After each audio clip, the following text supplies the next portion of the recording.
Consapevoli dunque del timore che si deve avere del Signore, cerchiamo di convincere gli uomini. E Dio ci conosce a fondo e spero che nelle vostre coscienze anche voi ci conosciate. Non ci raccomandiamo di nuovo a voi, ma vi diamo l'occasione di essere fieri di noi, affinché abbiate di che rispondere a quelli che si vantano di ciò che è apparenza e non di ciò che è nel cuore.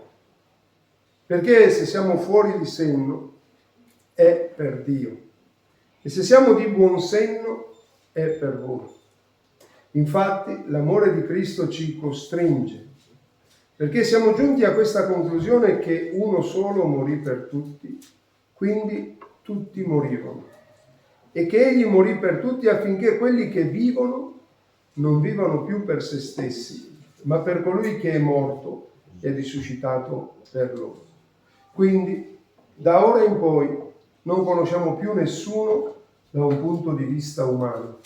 E se anche abbiamo conosciuto Cristo da un punto di vista umano, ora però non lo conosciamo più così. Se dunque uno è in Cristo, egli è una nuova creatura.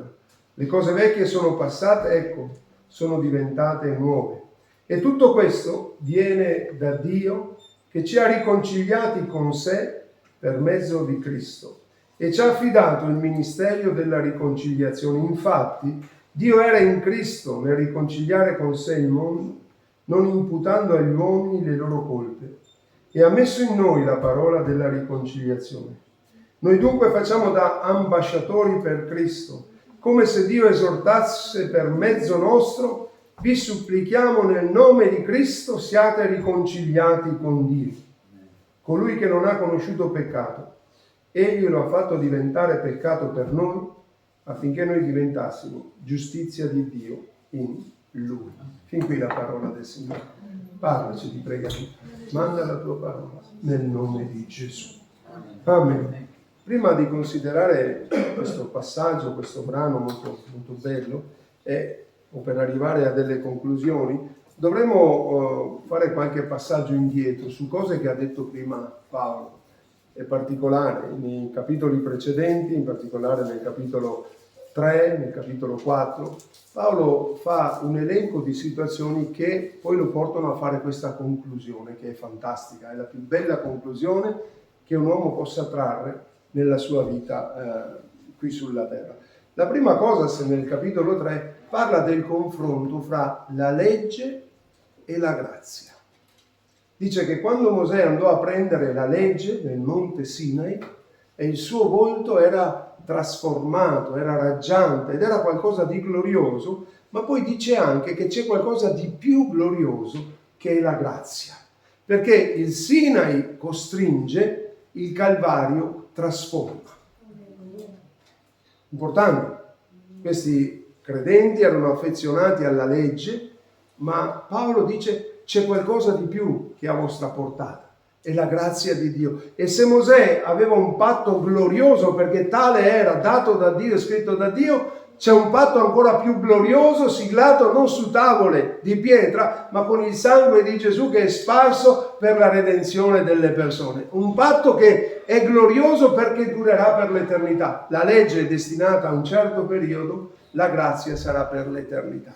Poi un po' più avanti accenna a un'altra situazione, quando parla dei vasi di terra e parla della fragilità e della debolezza dell'uomo sostenuta dalla potenza di Dio. Cercate di seguirmi perché poi arriveremo al dunque.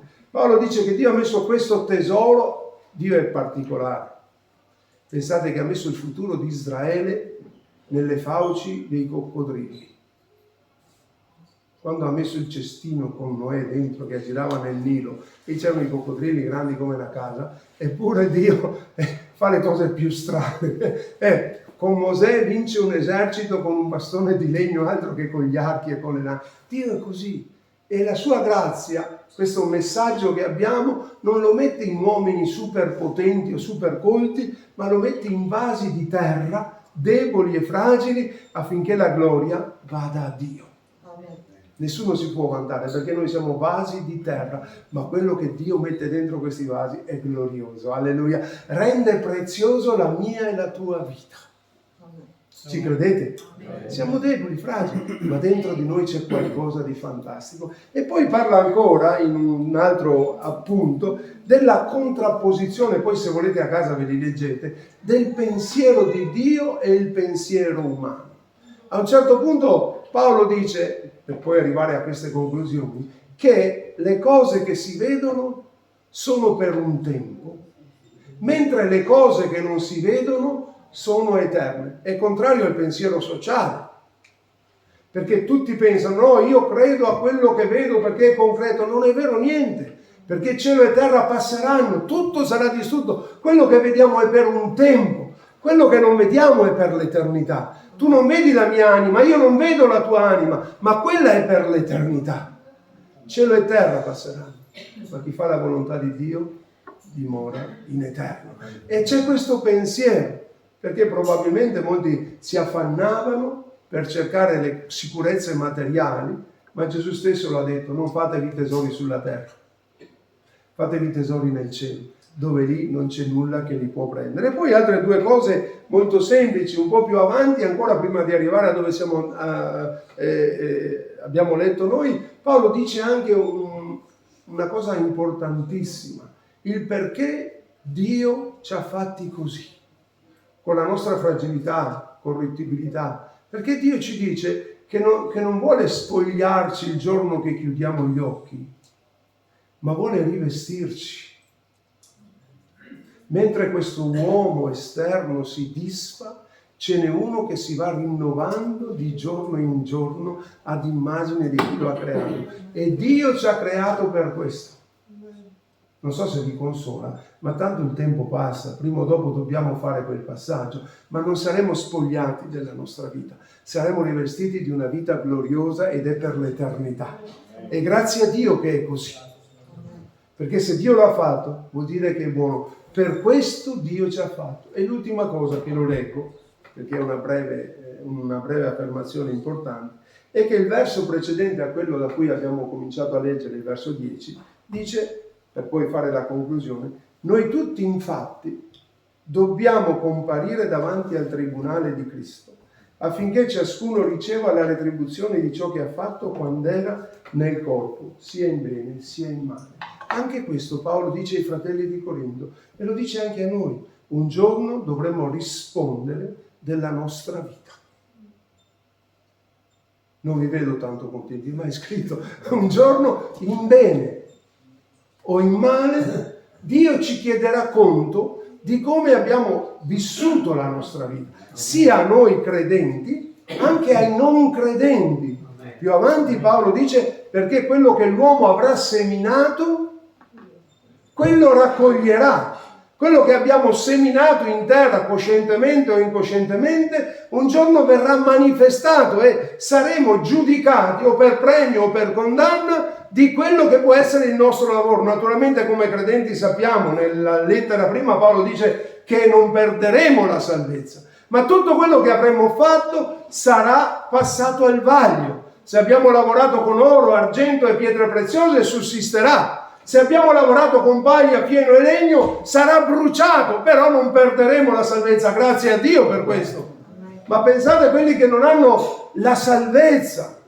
Un giorno tutto quello che avranno fatto, adesso non mi ricordo il termine, non mi passa, quelli che, come si dice, quelli...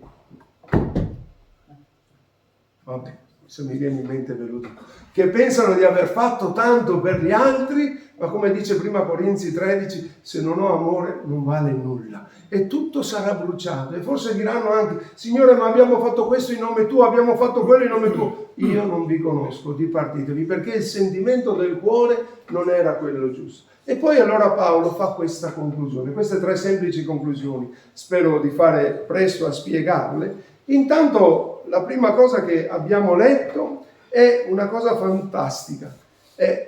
Fa una riflessione e dice, io mi pongo davanti, non sto parlando di me, sto parlando di Paolo, e il mio modo di vivere vi dà possibilità di comprendere come si deve vivere, perché senz'altro, da quello che comprendiamo, a Corinto c'erano persone, o erano entrate persone, che vivevano un'apparenza di cristianesimo, mentre Paolo dice, invece io vivo di quello che ho nel cuore. Ve lo leggo il verso 12, lo leggiamo insieme. Dice così, guardate, non ci raccomandiamo di nuovo a voi, ma vi diamo l'occasione di essere fieri di noi affinché abbiate di che rispondere a quelli che si vantano di ciò che è apparenza e non di ciò che è nel cuore. C'era questo conflitto nella chiesa di Corinto. Erano entrate persone che si mostravano come dottori, come persone importanti. Paolo dice, ma cosa dobbiamo raccomandare? Voi siete il frutto del mio ministero, mi devo ancora umiliare davanti a voi, chiedervi delle raccomandazioni? Siete voi il frutto del mio ministero, ma vorrei che voi consideraste il mio modo di vivere e vedere se io ho un cristianesimo, una fede di apparenza o se sto vivendo quello che ho nel cuore. Dicevo stamattina a Bassano una cosa importante, ma voi avete mai pensato perché un missionario va in un paese sperduto a mettere a rischio la propria vita, a rinunciare a tutte le comodità, andare in un paese, chissà se tornerà, per quale motivo? Se non è qualcosa che ha nel cuore, che non gli dà Dio. E Paolo era una persona di questo tipo. Nel momento in cui ha incontrato Gesù, per lui il suo vivere era pazzia. Difatti lo ha detto, io sono pazzo per voi. Cioè sto facendo delle cose che umanamente sono fuori dal pensare. Pensate, siamo in Giudea, siamo in un mondo prettamente in quel tempo religioso ebraico, un ebreo che si converte, va dagli ebrei e dai gentili, parla di Gesù sapendo che rischia la vita, ma in maniera chiara. Non dice vedete come potete, no, dice chiaramente dovete ravvedervi, dovete accettare Gesù Cristo, non potete fare una cosa e l'altra, dovete scegliere, dovete vivere una vita di cuore. Mentre altri chissà cosa raccontava. E lui fa questa considerazione. Io voglio mettermi davanti a voi, considerate la mia vita e vedete se io lo faccio per apparenza o lo faccio perché quello che credo è nel mio cuore. Se sono motivato da una facciata o se sono motivato da un sentimento sincero. Lo dice chiaramente. Allora mi permetto di dire, no, può essere che in quel tempo c'erano persone, come magari ce ne sono ancora oggi, che vivono un cristianesimo di facciata, un cristianesimo di tradizione, un cristianesimo di abitudine o un cristianesimo di comodo. Non sto parlando di nessuno, sto parlando in generale, ma è qualcosa che dobbiamo analizzarci, perché sta parlando a una chiesa, non sta parlando fuori. Oppure se desideriamo, io credo sia il pensiero di tutti noi, o quantomeno della stragrande maggioranza di noi, stiamo vivendo una fede di quelle che portano ad una abnegazione di noi stessi. Paolo non lo faceva per mettersi in mostra, Paolo lo faceva, lo leggeremo, per un motivo particolare, per l'amore di Cristo che lo costringe. Non c'era altra motivazione nella sua vita, non c'era lo stipendio, non c'era la fama, non c'era perché dovevo fare chissà che, ma dice l'amore di Cristo mi spinge a fare anche delle cose da pazzo, perché mi considerate come un pazzo, ma non posso fare di meno. Amen. E non mi importa se sono pazzo per voi, perché l'amore di Gesù mi porta a fare questo. Lui dice che rinunciava alla sua vita, rinunciava ai suoi diritti, pur di vedere un'anima salvata o il bene dei credenti. Ne stiamo parlando al martedì. Lui faceva tutto per il bene dei fratelli e della Chiesa. C'era un'abnegazione nel suo cuore. Ma non solo un'abnegazione, era anche una situazione di servizio per gli altri, di devozione per gli altri, di fiducia incondizionata in Dio, a fare cose da pazzi davvero. Ma Dio ha preso le cose dei pazzi per svergognare i savi. Un'attitudine di concretezza. Che bello. Tutte quelle cose, no? C'è un patto migliore. C'è una debolezza che però è sostenuta dalla grazia di Dio. C'è una certezza che questo corpo si disfa, ma ne è uno di migliore. Ci sono quelle cose che abbiamo citate prima. E Paolo dice, io non voglio vivere una facciata perché ho realizzato quelle cose e le condivido con voi. Perché? Vado a leggerlo. La sua considerazione è questa che condivido con voi. Uso le parole di Paolo, le abbiamo lette prima, ascoltate. Nel verso 14 dice così: poiché l'amore di Cristo mi costringe. Che bello, l'amore di Cristo. Alleluia. Grazie Signore. Quante cose abbiamo fatto anche socialmente per i nostri figli, per nostra moglie e marito, costretti non chissà cosa dice poi, ma perché amavamo quella o amiamo quella persona. Quell'amore che ci porta a fare cose pazze agli occhi degli altri, ma c'è qualcosa dentro che ci spinge a farlo. Vi è mai capitato, fratelli? Forse qualcuno ci avrà detto, tu sei matto a fare quella cosa. Non è che sono matto, è che ho questo sentimento per quella persona o per quella situazione. Mi sta a cuore. Alleluia. L'avete mai detto, fratelli? Mi sta a cuore. Gli altri non lo capiscono perché sta a cuore a te. Per gli altri, ma lascia perdere. No, mi sta a cuore. E l'amore di Cristo ci sta a cuore, fratelli. L'amore che Dio ha per noi, che ha messo nei nostri cuori, ci spinge a fare delle scelte, poi le vedremo, davvero a volte impopolari, ma è l'amore di Cristo. Difatti dice, l'amore di Cristo ci costringe. Ma come fai a comprendere questo amore? È amore, amore, tutti parlano di amore. Lo spiega con 3 parole. Paolo dice cos'è l'amore di Cristo. Non scrive un libro, dice 3 parole, guardate. Dice chiaramente, poiché siamo giunti a questa conclusione, bellissime le conclusioni che ti fa comprendere Dio, nessuno te le toglie dalla testa. Amen. Quando gli altri ti convincono cambi idea, ma quando è Gesù ti fa fare delle conclusioni, sono un tesoro che te lo porti per tutta la vita, perché è Lui che ti convince di una cosa, ti fa capace, ti rende capace di comprendere quella cosa. E dice una cosa molto bella, questo è l'amore, che uno solo morì per tutti, quindi tutti morirono. È vero, siamo morti in Cristo. Cristo è morto per tutti noi. E se non fosse per la sua grazia, non ci sarebbe scampo per me e per te. Ma grazie a Dio, Lui ha scelto di morire per noi affinché agli occhi del Padre noi tutti siamo morti al peccato. Lui ha pagato la condanna, Lui è morto al posto mio, dovevo esserci io, ma Lui ha scelto di morire per me e anch'io ho pagato per la fede in Lui il prezzo del mio peccato. Lui è morto per tutti e quindi la condanna è stata tolta, perché io mi identifico con Lui. Ma poi non finisce qua, perché se fosse solo quello non ci sarebbe tanto da rallegrarci. È già tanto, ma non è tutto. E che Egli morì, sapete perché? Affinché Egli morì per tutti, affinché quelli che vivano non vivano più per loro stessi, ma per colui che è morto e risuscitato per loro. Se tu comprendi appieno, e io comprendo appieno, il valore e lo scopo della morte di Cristo, prima cosa, mi innamorerei ancora stasera un po' di più. Quanto ami Gesù? Prima mia moglie dicevano l'amore di Dio. Lei non sapeva cosa dicevo stasera. Ma quanto amiamo e soprattutto perché amiamo. Sapete perché dico questo qua? Perché a volte noi amiamo le opere di Cristo più che Cristo stesso. Paolo poteva dire, l'amore che ho per Dio mi costringe a vivere questa vita. Alleluia. E se non è questo, fratelli, corriamo il rischio di fare fatica, di zoppicare, di essere delusi. Ma se amiamo Gesù, se l'amore di Dio ci costringe, saremo grandemente benedetti. Amen. Scusatemi, dai, chi ha figli lo sa, fai tutta la notte in bianco, lo devi cambiare, rutta, ti sporca, fa di tutto, però poi quando ti fa un sorriso è passato tutto.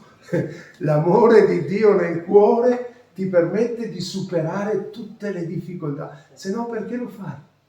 Perché lo facciamo? Ma non voglio dilungarmi. Quindi Paolo arriva a questa conclusione: dovevo morire, un altro è morto al posto mio, quindi io sono in vita.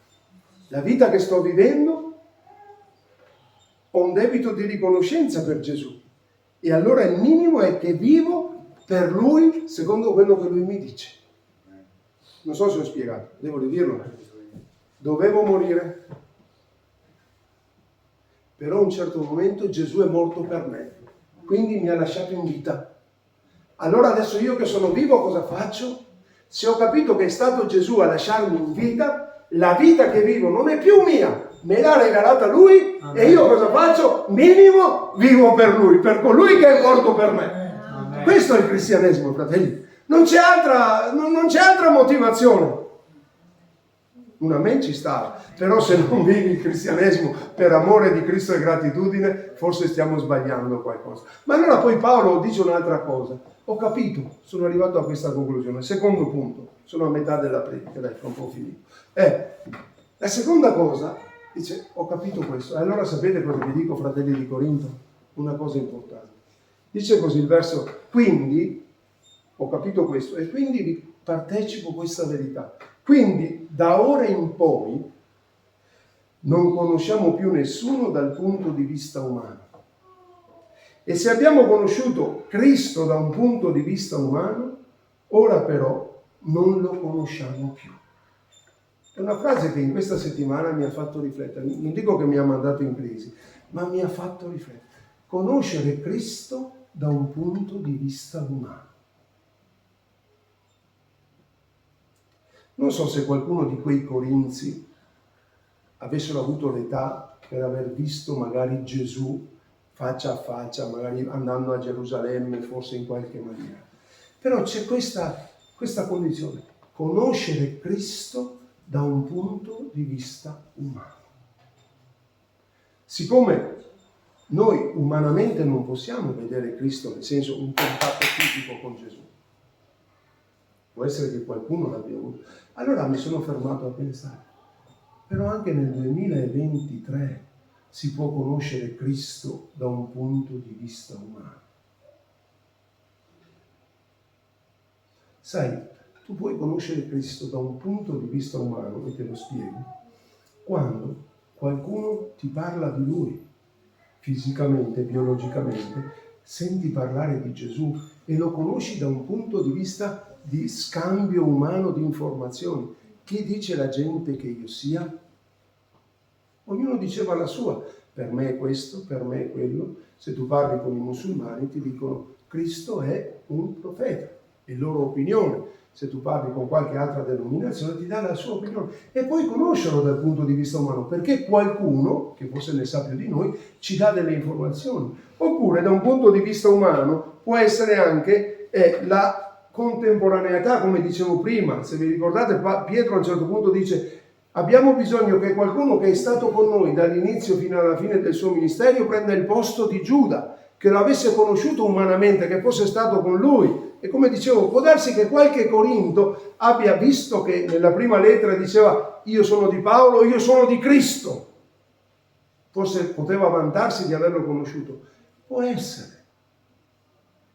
Però non è sufficiente, perché Paolo dice no, non è quello che dobbiamo. Io non voglio più conoscere Paolo da un punto di vista umano. Oppure la terza cosa, può essere che tu hai conosciuto Cristo da un punto di vista umano, perché come i 10 lebbrosi, Dio è intervenuto nella tua umanità, nel tuo corpo, ti ha guarito, ti ha provveduto umanamente, ma non l'hai ancora conosciuto spiritualmente. Perché sapete, io sono convinto di questo, che Gesù non fa i miracoli solo nel mondo evangelico. Gesù fa i miracoli dove un cuore si apre e grida a Lui, che qualsiasi denominazione sia, ma se è sincero nei confronti di Dio ed è magari anche disperato, il Signore arriva e poi si presenterà. C'è possibilità di conoscere Gesù da un punto di vista umano. Ma Paolo dice, ma questo non mi basta più. Amen. C'è qualcos'altro. Perché il conoscere Cristo da un punto di vista umano, dell'informazione, del miracolo, forse di qualche aiuto che hai ricevuto, abbiamo ricevuto, non basta. Paolo dice, io non voglio più questa conoscenza. C'è una conoscenza ben diversa, che è quella che tutti dovremmo sperimentare. Perché dice così?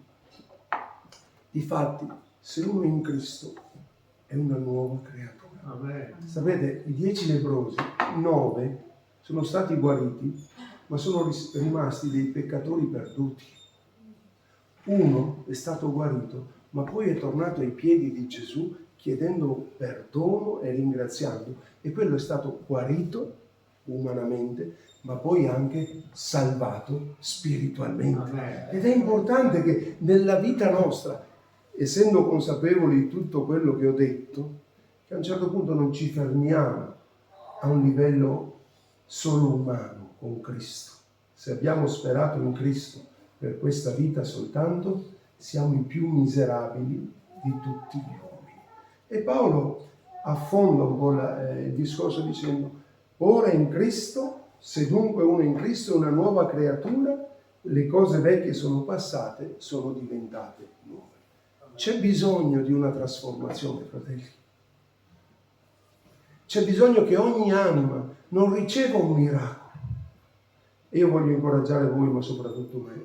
È vero che ci spaventano le malattie fisiche e preghiamo tanto per i problemi fisici, ma c'è un problema spirituale molto più grave, che è il peccato nel cuore dell'uomo, che quello lo guarisce solo la grazia di Dio, e che il Signore ci aiuti a spostare il nostro focus. È vero, per carità, il Signore guarisce, ma c'è una malattia che porta alla morte, ed è per quella che dobbiamo pregare, che Dio porti salvezza nei cuori che ancora non lo conoscono. Alleluia. Perché se è brutto morire, scusate, con tutto rispetto per tutto e per tutti, morire magari di un tumore, morire di una malattia rara, passare l'eternità all'inferno è inimmaginabile. Noi siamo ancora aggrappati a questa vita, così, e vorremmo molto da Cristo umano, nella carne. Parlo per me, fratelli. Signore ci aiuti ad avere una realtà spirituale di Gesù, perché poi Lazzaro è morto di nuovo. Ma chi accetta Gesù come personale salvatore, anche se muore, vivrà. Ed è questo Cristo che Paolo vuole annunciare. Vado a finire. Chi è in Cristo è una nuova creatura, e si devono vedere quei frutti. Se tu conosci Gesù come uomo nella tua umanità, hai un risultato.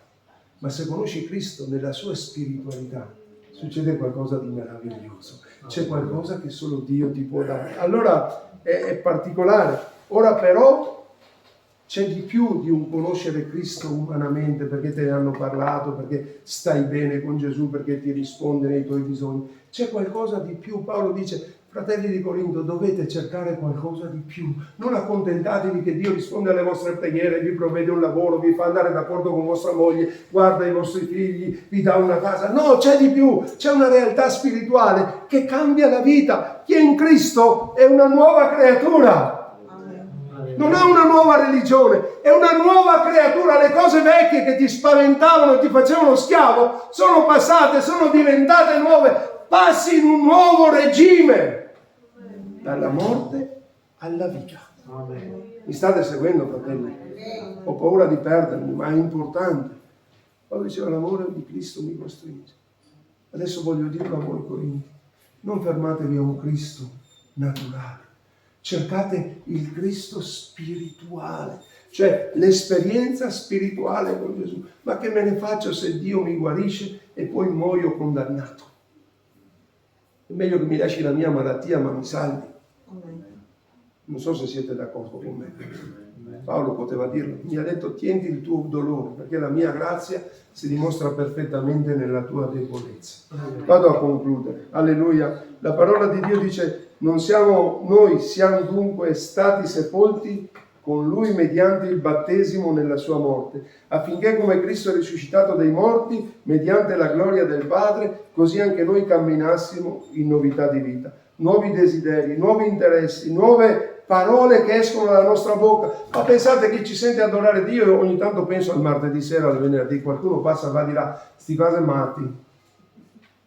ci sentono lodare Dio, magari in altre lingue, adorare il Signore, passano, vanno alla scuola di danza, non so dove vanno, si va, ci diranno che sono male, però Dio ci ha dato delle nuove parole. Se qua dentro eravamo tutti nella vecchia natura, avevamo giocato a carte con un bar, un bicchiere di vino a bestemmiare, nessuno direbbe niente, sono abitudinari, ma quando adoriamo Dio sono nuove parole, quando veniamo in chiesa con costanza sono nuove abitudini, quando abbiamo sentimenti nuovi, perdoniamo i nostri nemici, c'è qualcosa di nuovo che la vecchia vita non ti dava, ma adesso in Cristo quelle cose sono passate, sono diventate nuove. Gloria a Dio. Amen. C'è una novità che Paolo vuole trasmettere ai fratelli. Fratelli, non accontentatevi di una relazione umana con Cristo. C'è una nuova realtà che cambia completamente. E lui poteva essere un testimone, da un religioso perfetto a un credente, da uno che aveva autorità a uno che doveva scappare, da uno che aveva una posizione a uno che non aveva più una posizione.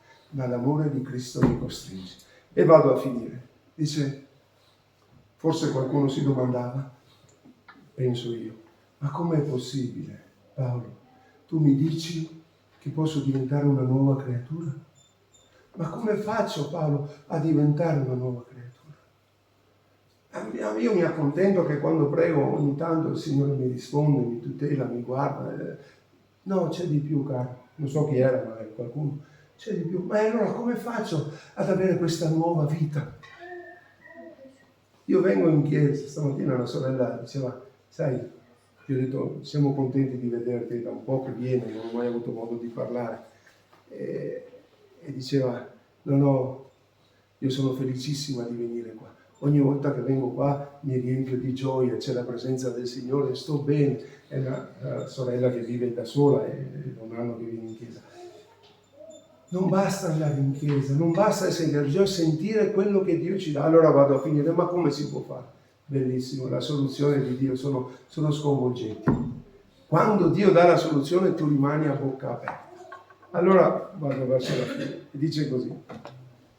Se dunque uno è in Cristo è una nuova creatura, le cose vecchie sono passate, sono diventate nuove. Hai sentito un rinnovamento nel tuo cuore? C'è stato il rinnovamento dello spirito, c'è stata questa nuova nascita, questo nuovo tenore di vita? O è cambiato solo il luogo dove andiamo a offrire il nostro culto religioso? Se non c'è stato un cambiamento di vita, stasera Dio ti dice una cosa, guardate, è fondamentale, sto tirando troppo lungo, ma non importa, devo finire, alleluia, dice così, e tutto questo,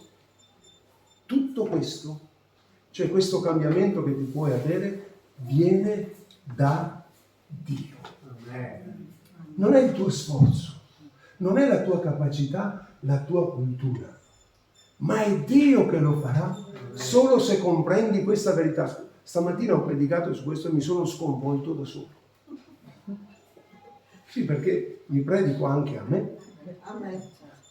Non è che predico a voi, predico a me. E stavolta è la seconda volta che mi predico su questo tema e ancora mi sto imbalbando, come si dice, mi sto perdendo, ma è fantastico perché questa verità è sconvolgente. Guardate, spero di trasmettervela come ce l'ho nel cuore. E tutto questo viene da Dio che ci ha riconciliati con sé per mezzo di Cristo, ci ha affidato il ministero della riconciliazione. Infatti Dio era in Cristo nel riconciliare con sé il mondo, non imputando agli uomini le loro colpe, e ha messo in noi la parola della riconciliazione. Noi dunque facciamo da ambasciatori per Cristo, come se Dio esortasse per mezzo nostro, vi supplichiamo nel nome di Cristo, siate riconciliati con Dio. Amen. Alleluia. E stamattina mi è venuta così, ma ve la condivido. Ma scusami, Dio che supplica me a fare pace con Lui che gli ho ucciso il figlio.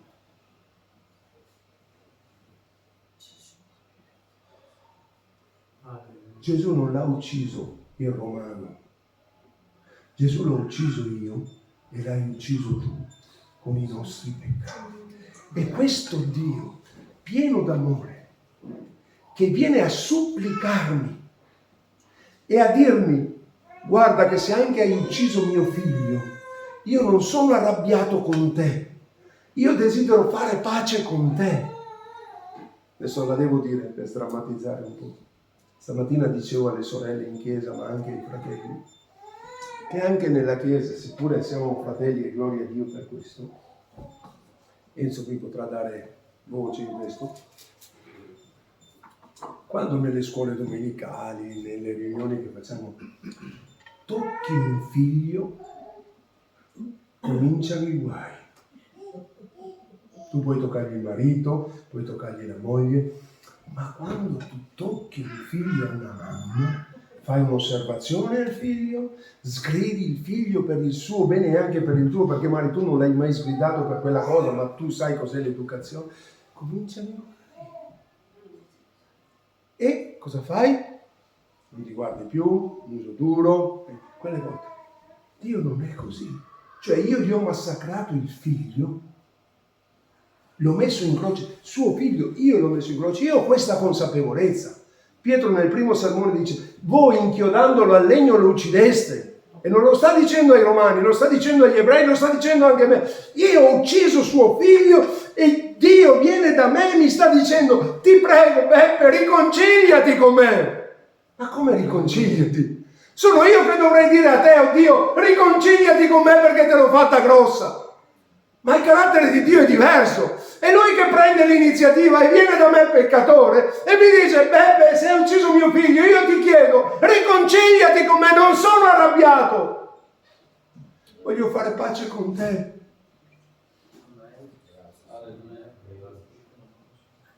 Sconvolgente. Ma che Dio abbiamo, fratelli?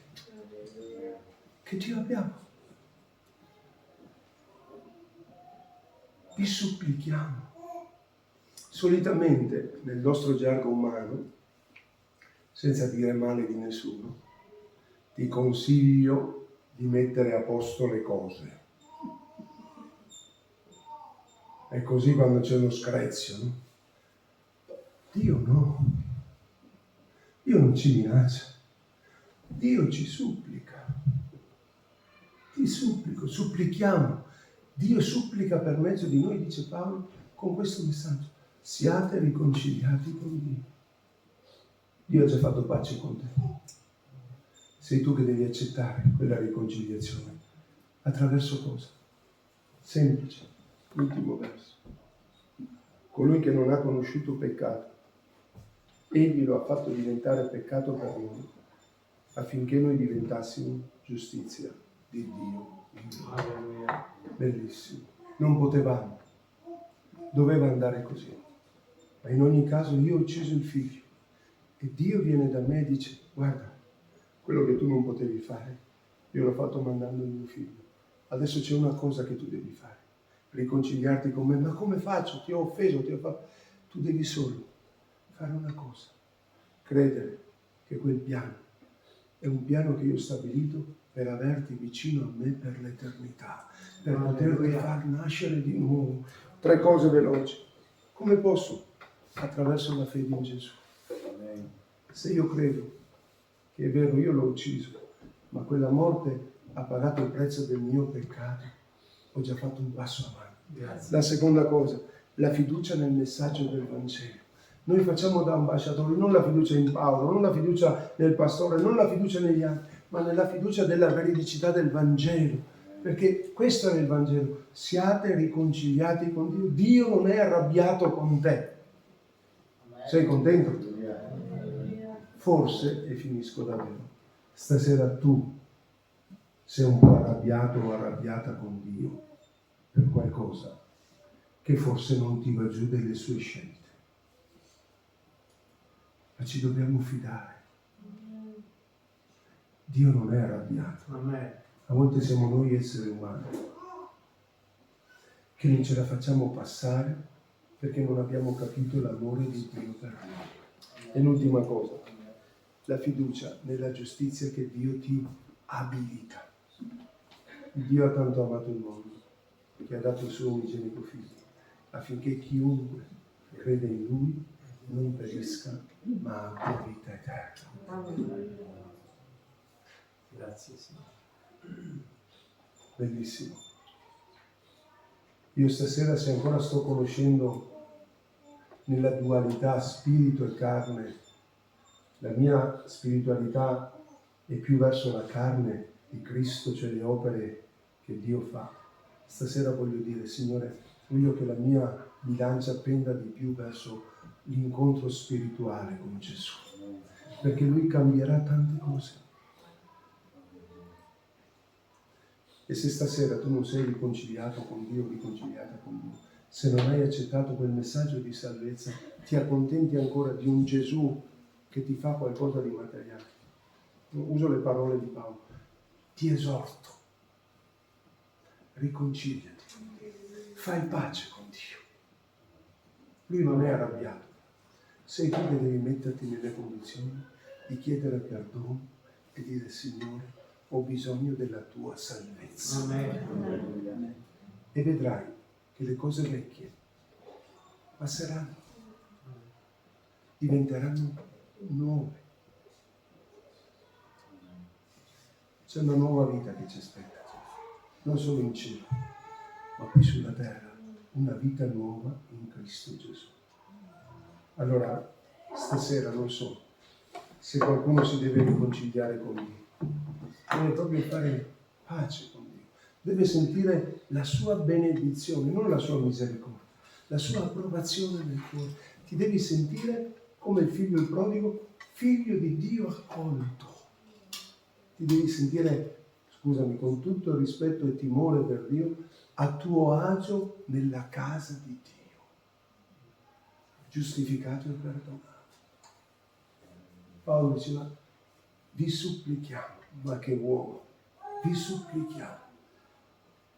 Supplicare vuol dire continuare a dirlo ripetutamente, senza stancare. Chissà quante volte Dio ti ha supplicato nel dirti: ma quando è che decidi e accetti il mio figlio nel tuo cuore e fai le cose sul serio con me, ti fai perdonare e ti senti amato da me? Vi supplichiamo. Vogliamo alzarci in piedi? Alleluia. Alleluia. Alleluia. Gloria al tuo nome. Gloria al tuo nome. Ministero della riconciliazione. Gloria. A volte siamo così presi da riconciliare uomo con uomo, ma la cosa primaria è riconciliare l'uomo con Dio. Amen. Perché poi tutto il resto sarà una conseguenza. Alleluia. Grazie, Signore. E stasera, se tu non hai ancora scelto di fare pace con Dio, se tu ancora non hai fatto pace con Dio, stai nella tua posizione, forse vuoi vedere cosa succederà, stai aspettando che Dio ti possa rispondere materialmente perché hai una domanda materiale nel cuore. Ma la parola arriva stasera e ti dice: riconciliati con Dio, prendi quella parte spirituale, il resto Dio provvederà. Amen. Cercate prima il regno di Dio e la sua giustizia, il resto sarà provveduto.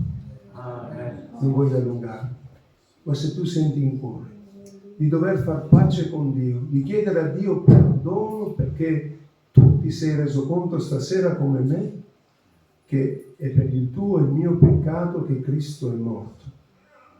E tu stasera vuoi chiedere perdono a Gesù. Digli: Signore, sono un peccatore, tu hai dato la tua vita per me e ancora io sto vivendo la mia vita come voglio. Stasera voglio riconciliarmi con te e chiederti che la mia vita ti appartenga completamente. Sì, Signore. Non so se c'è qualcuno che vuole prendere questa posizione. Mentre pregavamo, è venuta quell'immagine di una persona che vive la fede dalla finestra, guardando. Forse devi scendere da quella finestra e diventare protagonista della tua vita in Cristo. Amen. Mettere la tua vita nelle mani di Gesù.